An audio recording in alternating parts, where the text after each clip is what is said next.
So bro, this good client of mine calls me up and says that there's no heat in one of his buildings. Since it was kinda nippy out today, we go straight there to help the guy out. The system here works with a heat exchanger and everything was working fine except for the heating loop.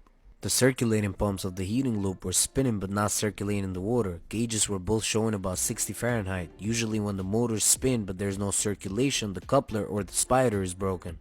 That was the case here, so I get ready to call the guy up to let him know before doing any of the work. As I'm about to call, the porter of the building comes by and says that another plumber was here yesterday and said the pumps were broken and need to be replaced.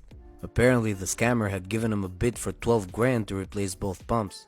That shit kinda pissed me off because I thought this client was loyal to us, so now I'm thinking, should I scam this motherfucker too for the disloyalty by hitting him with the $8,000 repair for an hour worth of work and everybody's happy? Or be the bigger guy and let this one roll to teach him a lesson and remind him who really gets shit done?